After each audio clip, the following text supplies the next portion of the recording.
السلام علیکم ناظرین، آپ دیکھ رہے ہیں کراس فائر اور میں ہوں محمد ناشاد علی۔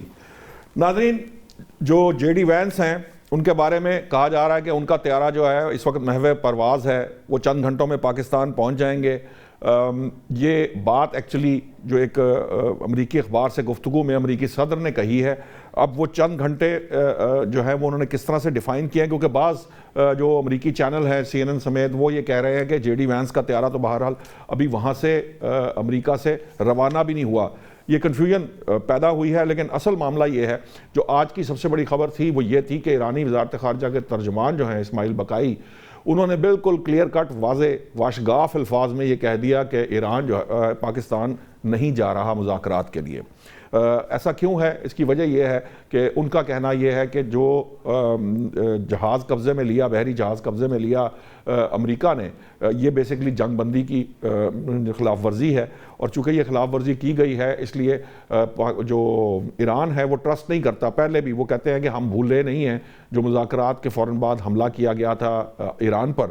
اب یہ سچویشن کچھ اس طرح کی ڈیولپ ہو رہی ہے جس کے بارے میں ایرانی حکام، اگرچہ یہ بھی بات ہو رہی ہے کہ اس سے پہلے ایک خبریں آئی تھی کہ ایک بحری جہاز پر ایرانی جو فورسز ہیں ان کی طرف سے فائرنگ کی گئی، جس کے بارے میں ایرانی حکام کا کہنا تھا کہ وہ تحقیقات کر رہے ہیں۔ لیکن اب یہ سچویشن ایسی بن چکی ہے جو پاکستان کے اندر اسلام آباد میں مذاکرات کی تیاریاں مکمل ہیں، تمام تر انتظامات جو ہیں وہ ہو چکے ہیں۔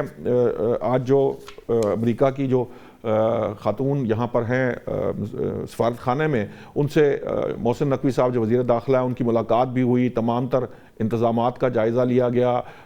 سیکیورٹی سے ریلیٹڈ جو ان کا جو آپریٹس ہے وہ بھی یہاں پہنچ چکا ہے، پرسنل بھی پہنچ چکے ہیں، 2 بڑے طیارے جو ہیں وہ پاکستان لینڈ کر چکے ہیں۔ یہ ساری جو معاملات ہیں، اب اس کے بعد اب جو منگل کی بات کی جا رہی تھی مذاکرات کے شروع کرنے کی، لیکن کیا اس ہفتے میں مذاکرات ہو پائیں گے یا نہیں ہو پائیں گے؟ کیا سچویشن ہوگی؟ چین مذاکرات کی جو موجودہ صورتحال ہے اس کو نازک قرار دے رہا ہے۔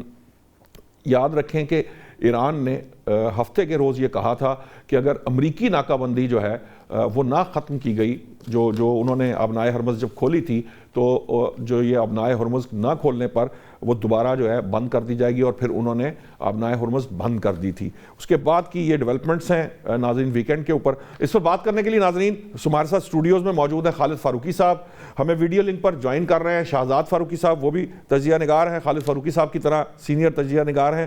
ایئر مارشل عامر مسعود صاحب جو ہیں وہ دفاعی تجزیہ نگار ہیں، جبکہ میاں ثناء اللہ جو ہیں وہ سابق سفیر ہیں۔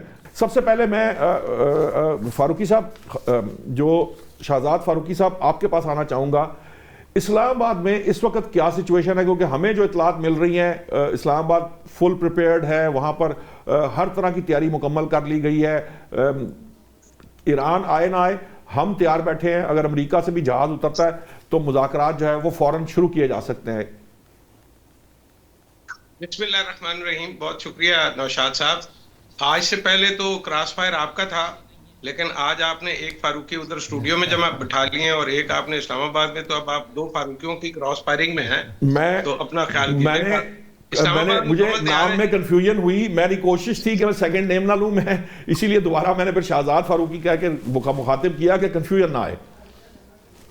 تو میں گزارش کرتا ہوں جی کہ اسلام آباد تو بالکل تیار ہے، ہم نے سیل کیا ہوا ہے، بند کر رکھا ہے سب کچھ جی، اور یہ اس بات کا اشارہ ہے کہ مذاکرات ہونے جا رہے ہیں۔ اور یہ دن میں ایک تھوڑا سا ایک مرحلہ ایسا آیا تھا جب ایرانی وزارت خارجہ کے ترجمان نے یہ کہا کہ وہ نہیں آ رہے، ایران کی طرف سے کوئی شمولیت نہیں ہوگی، لیکن پس پردہ پاکستان کی جانب سے سفارتکاری کی کوششیں جاری تھی اور ان کو لگتا تھا کہ وہ یہ ڈیڈ لاک توڑنے میں کامیاب ہو جائیں گے۔ بنیادی بات یہ ہے کہ ایرانی امریکی جو بلی طبیعت ہے وہ اس کو سمجھتے ہیں، اور وہ جانتے ہیں کہ اگر ایک بات پہ وہ جھک گئے اور کسی چیز کو انہوں نے تسلیم کر لیا تو پھر 10 چیزیں وہ ویسے ہی منوانے کی کوشش کریں گے۔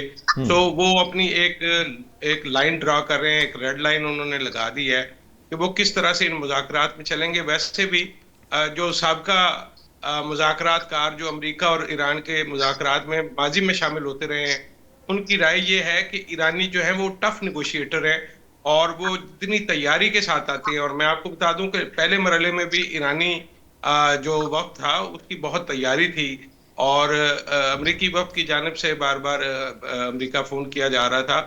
تو ایرانی جو ہیں وہ اپنی ایک ریڈ لائن انہوں نے لگا دی ہے اور وہ یہ چاہ رہے ہیں, وہ بتانا چاہ رہے ہیں کہ وہ دب کر مذاکرات نہیں کرنا چاہتے, یعنی وہ مذاکرات مانگ نہیں رہے, وہ دنیا کو یہ بتانے کی کوشش کر رہے ہیں کہ مطلب ہم وہ لوگ نہیں ہیں جو مذاکرات مانگ رہے ہیں, بلکہ مذاکرات شاید امریکہ مانگ رہے ہیں. کیونکہ لوکل پالیٹکس کے ساتھ ساتھ جو عالمی پالیٹکس ہے وہ بھی ساری کی ساری آپٹکس کے اوپر ہی منحصر ہوتی ہے, تو آپٹکس دکھانا وہ ان کا مقصد یہ ہے. تو ایرانی انشاءاللہ آ جائیں گے, اور جو آپ نے بات کی وہ اسی ہفتے میں ہو جائیں گے. اس کی وجہ یہ ہے کہ ویسے تو پاکستان اور امریکہ کے ٹائم میں اگر ایسٹرن کوسٹ کی بات کریں ہم, تو 12 گھنٹے کا فرق ہے, تو اس لحاظ سے ابھی وہاں پہ دن چڑھنے والا ہے اور ہمارے یہاں پہ رات ہو گئی ہے. تو اس کا مطلب یہ ہے کہ وہ اپنی طرف سے ٹھیک کہہ رہے ہیں. آج رات کو کسی وقت جو پہلے 2 لوگ ہیں, جو جیرڈ کشنر اور اسٹیو وٹکاف, وہ پاکستان پہنچ جائیں گے. ان کی جو ابتدائی ٹیم ہے جو کہ جس نے سارے روٹس کا جائزہ لیا اور حفاظتی گاڑیاں اور باقی سارے ارینجمنٹس جو تھے ان کو انہوں نے فول پروف قرار دیا, اس کے بعد ان کی آمد کا انہوں نے گرین سگنل دیا امریکہ کو اپنے پیچھے. ٹھیک. اور جب بات چیت کسی مرکزی نقطے پہ پہنچ جائے گی یا لگے گا کہ وہاں پہ کوئی دستخط ہونے کا امکان ہے, تو پھر اس صورت میں شاید صدر ٹرمپ آئیں گے. اور اگر ایسی کوئی کوشش نہ ہوئی, اور مجھے یہ لگتا ہے کہ شاید اس مرحلے پہ بھی موجودہ جنگ بندی کو تھوڑی بہت توسیع مل جائے گی 15-20 دن کی یا 1 مہینے کی, اگر کوئی معاملات بڑا بریک تھرو نہیں ہوتا. کیونکہ بڑے بریک تھرو کے لیے ضروری ہے کہ دونوں فریقین مناسب لچک کا مظاہرہ کریں, لیکن جس طرح کی ٹیکٹکس استعمال کیے جا رہے ہیں مجھے لگتا نہیں ہے کہ یہ جو 47 سال کی برف ہے وہ ایک دن میں پگھل جائے گی. ٹھیک ہے, آپ کا پوائنٹ آ گیا. میں چاہوں گا میں ایئر مارشل عامر مسعود صاحب جو ہے نا, ان سے یہ پہلے بتائیں کہ یہ 2 لفظ استعمال کیے ہیں شہزاد فاروقی صاحب نے. ایک بلی ایٹیٹیوڈ جو نظر آتا ہے یو ایس کی طرف سے سم ویئر ایران کو کہیں نہ کہیں یہ خیال بھی ہے اور ان کے یہ ریلائزیشن ہے کہ اگر ہم نے کوئی اس ایٹیٹیوڈ کو ہم نے تسلیم کیا تو پھر ہم پر بہت زیادہ پریشر آ جائے گا. یہ ایک معاملہ ہے. دوسرا یہ ہے کہ یہ جو اس کی جنگ بندی کی ڈیڈ لائن ہے, اب وہ 23 تاریخ کو ختم ہو رہی ہے, اس سے پہلے اس کو توسیع بھی ہے. تو آپ کو لگتا ہے کہ یہ جس قسم کی ایک دوسرے پہ نرو گیم ہو رہی ہے, یہ ایک تو جنگ بندی میں توسیع کا معاملہ ود ان ٹائم فریم طے ہو جائے گا, ایک بات. دوسری بات یہ جس قسم کی ایک دوسرے کے ساتھ آرگیومنٹ ہو رہے ہیں یا ایک دوسرے کو پریشرائز کرنے کی کوشش کی جا رہی ہے, اس کے ساتھ وہ لچک ہمیں نظر آئے گی جس میں کوئی معاہدہ ہوتا ہوا نظر آئے. جی بہت شکریہ آپ کا. بسم اللہ الرحمن الرحیم. میں ایگری کرتا ہوں جی فاروقی صاحب سے کہ یہ جو ایک بلی ایٹیٹیوڈ ہے ٹرمپ کا, وہ شروع سے ہم دیکھ رہے ہیں اور بار بار اس چیز کا وہ اظہار کرتے ہیں اپنی سٹیٹمنٹس میں. دیکھیں یہ چیز تو چلے گی, اور یہ نروس کی گیم ہے. بالکل آپ نے صحیح کہا کہ یہ اب جو ہے نا وہ اس مور آف گیم آف جسے کہتے ہیں چکن اینڈ, مطلب کہ کون چکن آؤٹ پہلے کرتا ہے, انڈیورنس کون دکھاتا ہے, کون نروس کے معاملے میں ذرا اسٹرانگ رہتا ہے, اور اینڈ آف دا ڈے کہ یہ جو انفارمیشن آپریشنز ابھی ہو رہے ہیں اس میں کون جو ہے اپنے آپ کو ذرا مستحکم رکھتا ہے اور سبسیکوئنٹلی وہ ٹیبل پہ ایک اسٹرانگ پوزیشن پہ آتا ہے. دیکھیں جو دوسرا آپ کا پوائنٹ ہے, میں نہیں سمجھتا کہ یہ جو جنگ بندی کی جو ڈیٹ ہے اس کی کوئی اس کے بعد وائلیشن ہو بھی سکے گی. ڈیفینیٹلی توسیع بھی ہوگی, اور میں سمجھتا ہوں کہ اس کو فردر ایسکلیٹ کرنا دونوں حریفوں کے لیے ٹھیک نہیں ہے, پوری دنیا کے لیے ٹھیک نہیں ہے.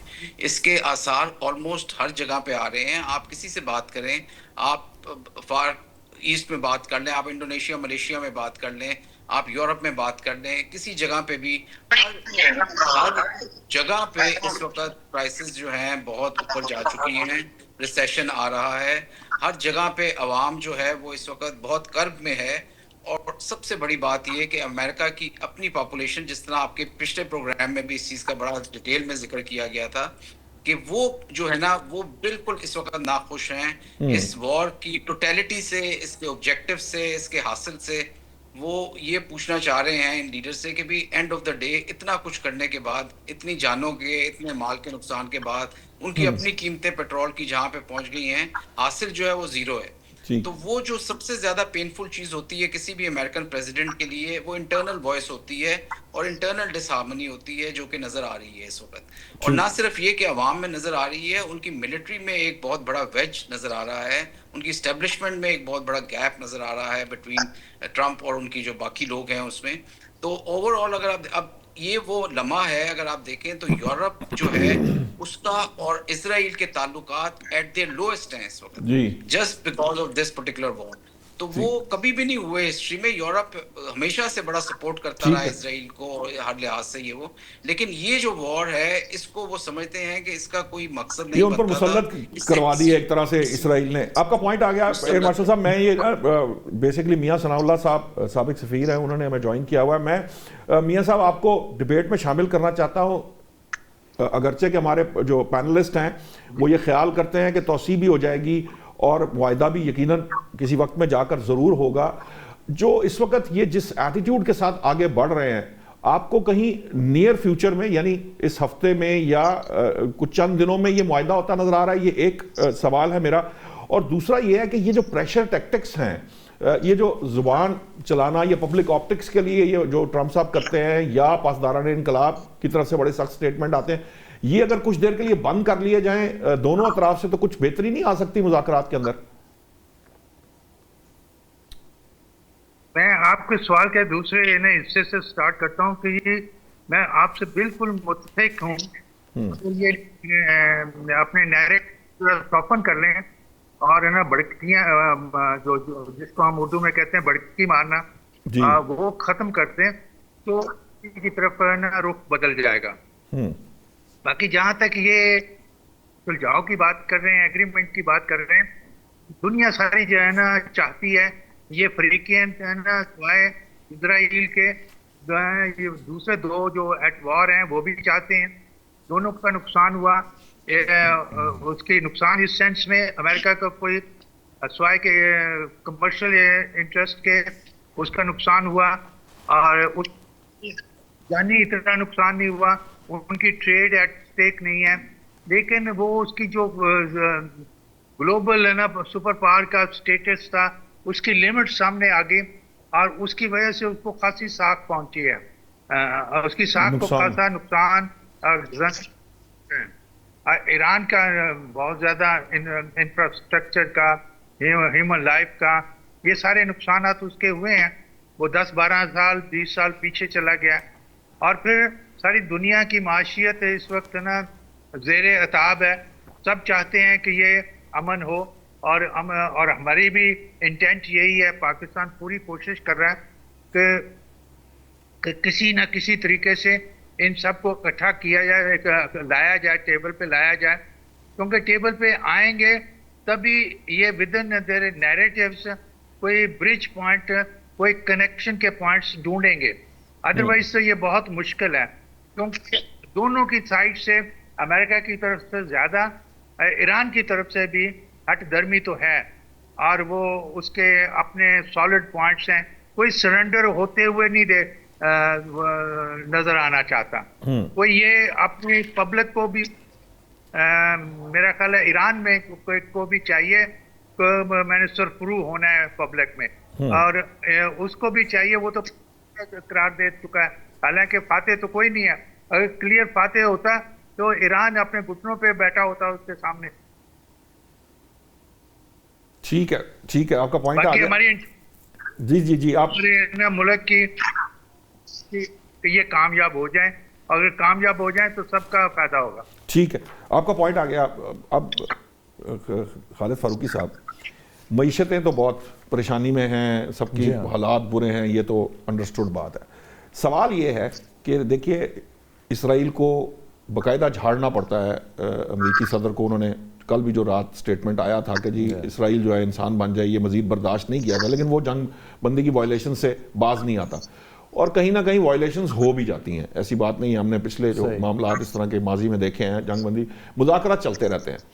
یہ کہہ دینا کہ میں آؤں گا نہیں، اگر ایران اس ایٹیٹیوڈ کے ساتھ چلے گا، آپ کو لگتا ہے کہ پھر یہ کوئی چیز کی طرف آگے بڑھ سکے گی؟ دیکھیے نوشاد صاحب، چیزوں کو تھوڑا سا حقائق کی نظر سے، جذباتیت سے باہر نکل کے، ہمارے یہاں پہ سبھی ایک بات ہو رہی ہے کہ ایران نے بڑا مقابلہ کر لیا، ایران نے برباد کر دیا، ایران نے تباہ کر دیا، ایران کا امریکہ دشمن، امریکہ ایران کا دشمن. اور اسرائیل ظاہر ہے سبھی ہمارے لیے قابل نفرت سا کنٹری، وہ اس کی قیادت اس طرح کی ہے کہ ہم اس کو اس طرح کا سمجھتے ہیں. ویسے لیجٹیمیٹ وہ ہے. مسئلہ یہ ہے کہ ایران کا پرابلم صرف اسرائیل سے نہیں ہے. آپ کو یاد ہونا چاہیے کہ 4 سال پہلے 6 سال پہلے بلکہ 2019 میں آرامکو پہ حملہ ہوا تھا. اس وقت تو کوئی جنگ نہیں تھی, تو کس نے حملہ کیا تھا؟ جو آرامکو میں اربوں ڈالر کا نقصان ہوا, وہاں پہ تنصیبات کو آگ لگ گئی, تو کس نے حملہ کیا تھا؟ کہا گیا حوثیوں نے حملہ کیا, لیکن اس میں اٹیک کہاں سے ہوا تھا؟ اس کے بارے میں یہ تھا کہ ایران سے یا عراق سے ہوا. کنفلکٹ ایک موجود ہے, اس کے کئی ایک فریقین ہیں, 2 فریق نہیں ہیں, 3 نہیں ہیں, زیادہ ہیں. اس پورے ریجن میں ایک تعاون کی, ایک پورے ریجن میں ایران اور جو خلیجی ممالک ہیں ان میں ایک اچھے تعلقات کی بنیادی طور پہ ضرورت ہے. دوسری بات یہ ہے کہ امریکہ نے اب ایران کے خلاف پچھلے 3 دن سے ایک معاشی جنگ شروع کر دی ہے. یہ معاشی جنگ اس جنگ سے میرے خیال میں زیادہ خطرناک ہے ایران کے لیے. اب یہ سمجھے کہ 90% ایران کی ٹریڈ جو ہے سمندری راستے سے ہوتی ہے, اور اب پچھلے 3 دن سے یا 48 گھنٹے اب ہو گئے ہیں, ایران کی جس طرح بحری ناکہ بندی کی ہے, نہ ایران میں کوئی سامان کسی طرح کا تیل سمیت اس کا جو ایکسپورٹ وہ کرتا تھا جس سے وہ بلینز کما رہا تھا اس جنگ کے دوران بھی, نہ وہ سامان آ سکتا ہے نہ جا سکتا ہے. ٹرمپ صاحب نے کہا ہے نا $500 ملین روزانہ کا نقصان اب ایران کو ہو رہا ہے. ایران کو ہو رہا ہے. اچھا, اب جو ایران نے آبنہ ہرمز کا جو کنٹرول سنبھالنے کی بات کی, یہ عالمی قانون اس کی اجازت نہیں دیتا, کہیں بھی نہیں ہے اس کی اجازت, نہ ہی اس جنگ سے پہلے ایران کے پاس اس کا کنٹرول تھا. اب ایران کے اندر ایک سوچ پیدا ہوئی ہے فاتح ہونے کی, اور یہ سوچ سبھی کی نہیں ہو سکتا, یہ ایران میں ایک محدود سرکل جو ہے اس کی سوچ ہے کہ, اور ان کی فیس سیونگ بھی اسی میں ہے کہ وہ یہ بتائیں کہ ہم نے فتح حاصل کر لیا. پر ایران کا نقصان کتنا ہوا ہے یہ ہم پاکستان میں بیٹھ کے شاید ایک جنگ زدہ ملک کا, اتنے خوفناک جنگ زدہ ملک کا ہم تصور بھی نہیں کر سکتے. آپ یاد رکھیں پاکستان نے 2 جنگیں بڑی لڑی ہیں, ایک ابھی مئی میں جو ہوئی, 265 کی اور 71 کی. ان دونوں جنگوں میں ان دونوں ملکوں کی فوجوں نے جو بیہیو کیا وہ بڑا جنٹل مین تھا. ان شہری آبادیوں پہ حملے نہیں ہوئے تھے, تنصیبات تباہ, شہری تنصیبات تباہ نہیں کی گئی تھی. ایران میں جو تباہی ہوئی ہے اس کو ہم پاکستان میں بیٹھ کے اس کا تصور بھی نہیں کر سکتے, اور کوئی بھی شخص نہیں کر سکتا. یہ ایرانی جانتے ہیں کہ وہاں تباہی اسرائیل کے فلسطین پہ حملوں کے بعد تو شاید یہ اب اوپن ہو گیا معاملہ, شاید شہری علاقوں پہ آبادی پہ حملہ کرنا تو اب کوئی ہاں, میں یہی بتانے لگا ہوں کہ ایران میں جس طرح اسرائیل نے اور امریکہ نے بمباری کی ہے, اور جتنی ایرانی قوم کو جتنی مشکلات کا سامنا ہے, اب امریکہ میں تو جنگ کے مخالف لوگ نکل آتے ہیں اور ہم اس کا ذکر بھی کرتے ہیں. ایران میں جنگ کی مخالفت کرنے والے کوئی الفاظ کسی کے پاس کیا نہیں ہے. ایران کی ہم بات کر ہی نہیں سکتے کیونکہ وہاں کوئی شخص ایسا کوئی مظاہرہ نہیں کرتا, سڑک پہ نہیں آتا, کوئی اس کی بات میڈیا میں نہیں آتی, پریس پہ نہیں آتی. سو مسئلہ اس وقت ایرانی قیادت کو اس مسئلے سے جو اس کے اوپر ایک ناجائز ایک اس کے اوپر مسلط کی گئی جنگ ہے, اس ایشو سے نکلنے کا ہے کہ ایرانی قیادت کتنی دانش مندی کے ساتھ اس ایشو سے باہر اپنے آپ کو نکالتی ہے, اس کو حل کیسے کرتی ہے. اب پاکستان نے جو اس میں ایفرٹ کی ہے, جو فیلڈ مارشل ہے, جب ان کا تہران پہنچنے پر اتنا والہانہ استقبال ہوتا ہے, پاکستان کے بارے میں جو الفاظ کہے جاتے ہیں شکریہ کے, یہ سارا کچھ اس لیے ہے کہ پاکستان ایران کو اس پرابلم سے باہر نکالنے کی کوشش کر رہا ہے. اس پرابلم سے باہر ایک ایسی قیادت نکال سکتی ہے جو ساری چیزوں کو مذاکرات کی میز پر آ کر حل کرنا چاہے. بہت سی جنگیں تباہی لے کے آتی ہیں, بہت ملک بربادی دیکھتے ہیں, ہسٹری بھری پڑی ہے. ہمیشہ تباہی لاتے ہیں, جنگ ہمیشہ تباہی لاتی ہے, اور شکست بھی ہوتی ہے, فتح بھی ہوتی ہے. جو فتح مند قوتیں ہوتی ہیں ان کا بھی نقصان بہت ہو چکا ہوتا ہے, لیکن پھر باہر نکلنے کا ایک راستہ یہ نکلتا ہے. اب جس ملک کی ٹریڈ جو ہے, اگر اس کی واقعتاً امریکہ اسی طرح ناکہ بندی جاری رکھتا ہے, اگلے 15 دن بھی جاری رہتی ہے, اس کو پرولانگ کرتا ہے, امریکہ کو کیا نقصان, مجھے بتائیں کیا ہو رہا ہے. ٹھیک ہے, ٹرمپ کے اخراجات ہیں, ٹرمپ اور امریکہ میں یہ دم خم ہوتا ہے, ہمیشہ سے ہوتا ہے. انہوں نے افغانستان میں سینکڑوں بلین ڈالر خرچ کر دیے. ٹرمپ کی جو مقبولیت کی ہم بات کرتے ہیں, وہ ٹرمپ جانے, اور وہ امریکہ میں کسی پارٹی کی بھی حکومت ہوگی یہی ان کا رویہ ہوگا نا. وہاں پہ ٹرمپ کی مقبولیت اس ایشو پہ اس وقت اگر کم ہے تو وہ اپنی مقبولیت کو کس طرح بڑھاتا ہے یا کم کرتا ہے یہ وہ جانے. لیکن جو نقصان اس وقت ایران کا ہو رہا ہے, اصل میں ہمیں اس کا ایک ہمسایہ ملک ہونے کے ناطے اور خطے میں یہ خطرناک صورتحال ہونے کی وجہ سے, اور ہم ہمدردی رکھتے ہیں ایرانی عوام سے, اس کو ختم ہونا چاہیے. یہ صورتحال ختم ہوگی, اور اس میں جتنا وقت گزرتا جائے گا ایران کی تجارت, ایران کی آمدن بہت زیادہ متاثر رہے گی. جو معیشت پہلے ہی یہ ساری دنیا جانتی ہے اور مانتی ہے, اور ایرانی بھی اس بات کو مانتے ہیں کہ معیشت اس کی جو ہے تباہ حال ہے. یہ کولیپس کر جائے گی. یہ کچھ عرصہ پہلے بھی جو حالت تھی وہاں پہ بالکل یہ ٹوٹلی کولیپس کر جائے گی. اس سے پہلے کہ صورتحال وہاں تک پہنچے اس میں مذاکرات کے لیے ایرانی وفد کو ضرور آنا چاہیے. جو کچھ ان مذاکرات سے حاصل کیا جا سکتا ہے وہ لازمی حاصل کرے. ہم نہیں یہ سمجھتے کہ اسرائیل تو قطعی طور پہ نہیں اور امریکہ بھی کسی جگہ انصاف پہ کھڑا ہے. یہ طاقت ہے, بالادستی کا کھیل ہے اور یہ ناجائز بھی ہوتا ہے اور ناانصافی پر مبنی بھی ہوتا ہے. ٹھیک ہے.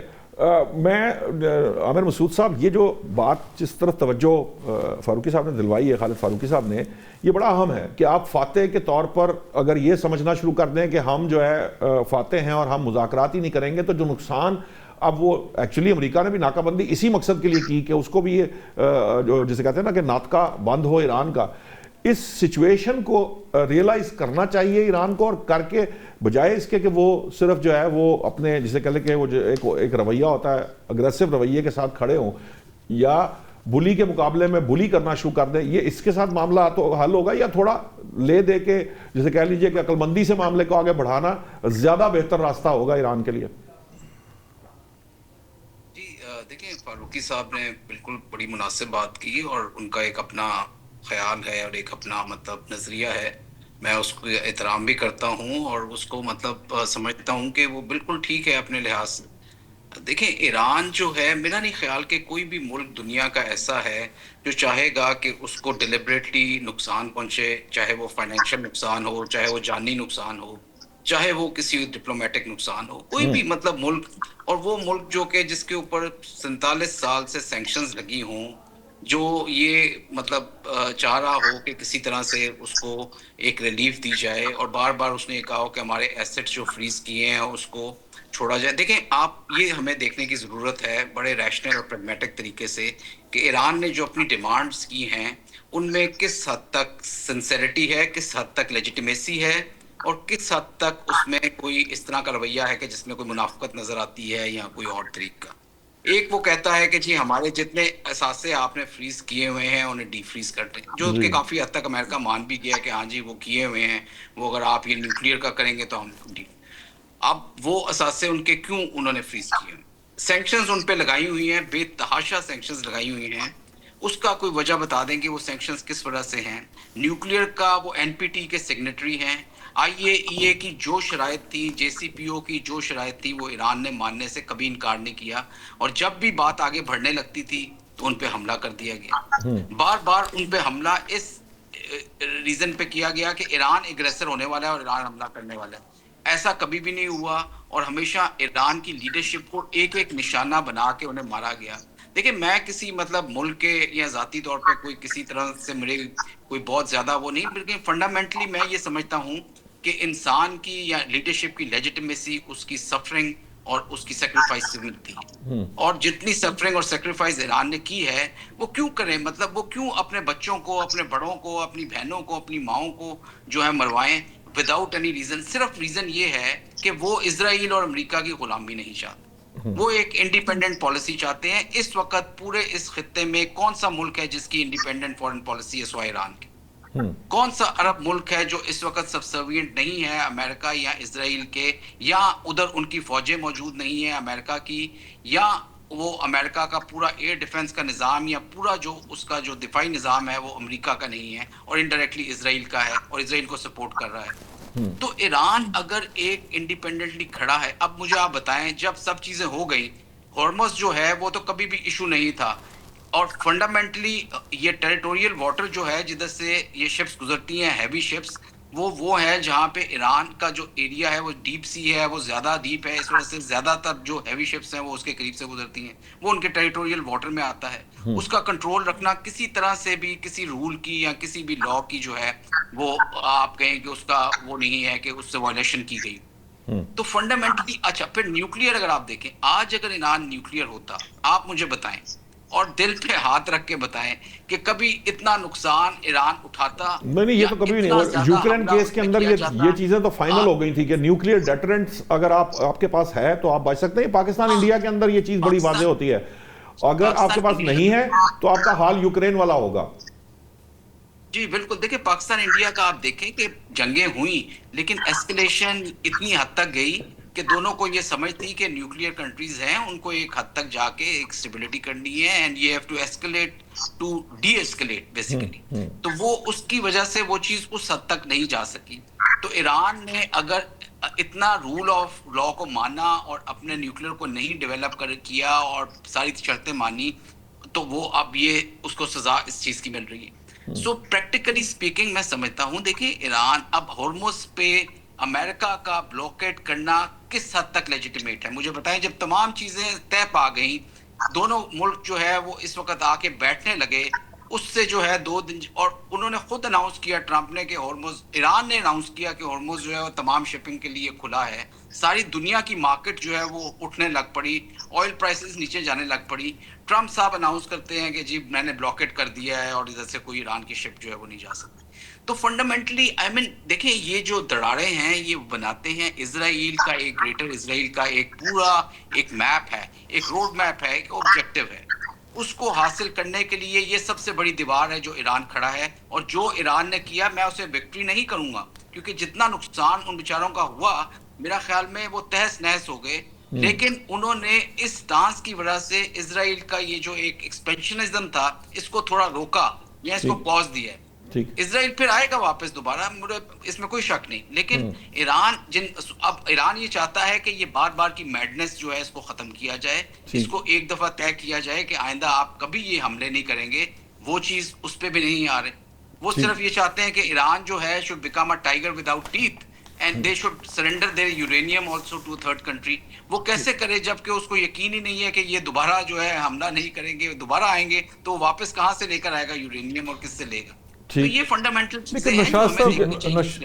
نشاط صاحب میں اگر ایک چھوٹی سی عرض کروں, مطلب ہمیں تھوڑا سوچنا چاہیے کہ خطے میں جو میں نے پہلے کہا پیس کے لیے اگر ایرانی فوجیں باقاعدہ طور پر عراق میں موجود ہوں, اگر ایرانی فوجیں سیریا میں موجود رہی ہوں, اگر ایرانی فوجیں جو ہیں یا ان کی جو قیادت ہے وہ لبنان میں, دیکھیں مسئلہ پھر وہی ہے. نہیں کہہ سکتے میں نہیں, دیکھیں عراق میں نہیں, عراق میں نہیں, پراکسی نہیں, کوئی پراکسی نہیں. دیکھیے جو بھی اب میں نام نہیں لینا چاہتا کیونکہ میں اس ایشو میں پڑھنا نہیں چاہ رہا, میں صرف یہ بتانا چاہ رہا ہوں کہ جب آپ خطے میں اگر ایک طرف اس پورے ریجن میں چھوٹے چھوٹے ممالک کو اسرائیل خوف زدہ کر رہا ہے, گریٹر اسرائیل پر وہ کاربند ہے, تو دوسری طرف آپ کا کام کیا ہے, بڑا ملک ہونے کے ناطے آپ نے ان ملکوں کو ایک تحفظ کی فضا دینی ہے, بجائے اس کے کہ پراکسی کی شکل میں نہیں. ہم نے دیکھا ہے اس کی مختلف جو بھی شکلیں دیکھی ہیں, اس میں ایران کی ذمہ داری جو بنتی ہے ان ممالک جو مسلم ممالک ہیں ان کے واسطے, ان کی طرف وہ یہی بنتی ہے کہ آپ وہ جو اب بھی آپ دیکھیں گے کبھی کہ عراق میں جو ملیشیا تیار ہے وہ کس کی سپورٹ میں ہوگی, شام میں جو جہاں سے آپ نے پسپائی اختیار کی وہ کیوں کی, لبنان میں اب تک آپ موجود ہیں اگر تو کیوں موجود ہیں. لیکن یہ ساری پراکسیز ہیں وہ اس پہ بھی یہ کہ ان ساری چیزوں کو الگ نہیں کیا جا سکتا. اس پہ بات کرتے ہیں. ابھی مجھے بریک کا کہا جا رہا ہے, بریک سے ناظرین جب واپس آتے ہیں تو میاں صاحب سے یہ پوچھیں گے کہ یہی والا اسپیکٹ ہے خلیجی ریاستوں والا, کیونکہ بہت سے لوگ یہ آرگیومنٹ کرتے ہیں کہ خلیجی ریاستوں نے امریکی اڈے اس لیے قائم کیے کہ اسے ایران سے ڈر ہے, جبکہ ایران جو ہے وہ اس لیے یہ سارا کچھ جو کچھ بھی وہ کرتا ہے وہ اس لیے کرتا ہے کہ اس کے اوپر اسرائیل جو ہے اس جگہ پہ اسرائیل کو بنایا ہی اس لیے گیا تھا اس خطے کے اندر کہ وہ یہ سارا کچھ کرتا رہے, اور اس کی ایکسپینشن بھی ہو رہی ہے اور وہ شترے بے مہار بھی ہے.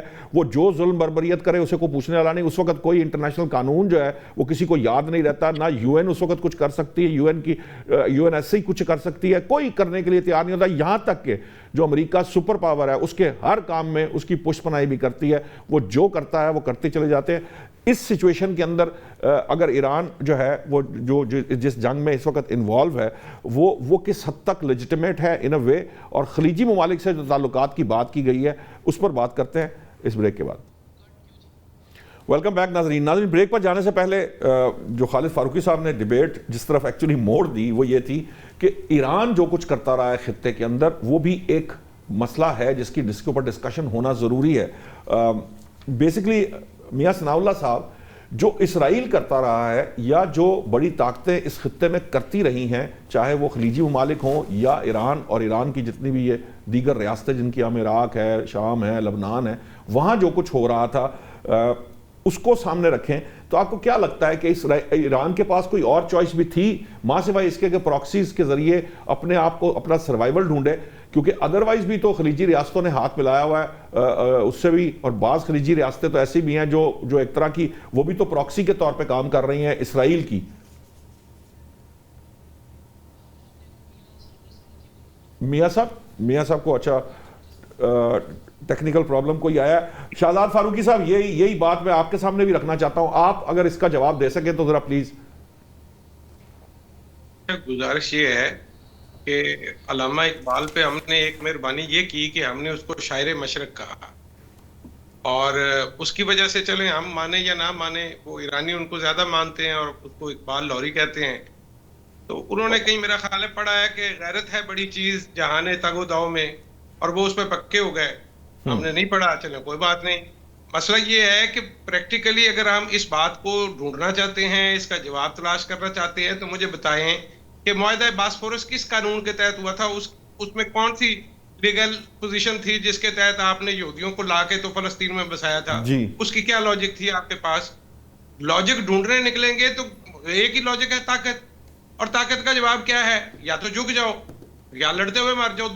دو قسم کی ہسٹری ہے مطلب دنیا کی، جس میں ایک میں فاتح جو ہے وہ مفتو کو جھکا لیتا ہے اور اپنے حکم پر ماننے پر مجبور کر دیتا ہے. دوسرے میں مفتو جو ہے وہ ماننے سے انکار کر دیتا ہے اور وہ اپنی جان دے دیتا ہے لیکن نہیں مانتا. اب ہم کون ہوتے ہیں ان کو یہ بتانے والے کہ وہ کیا کرے کیا نہ کرے؟ وہ 3000 سال پرانی ریاست ہے، ان کی تہذیب ہے، وہ اس کے تحت اپنے فیصلے کرتے ہیں. میں کون ہوتا ہوں ان کو بتانے والا؟ کیا ان کو نہیں پتا کہ ان کے لوگ مر رہے ہیں؟ اس کی قیمت تو وہ دے رہے ہیں.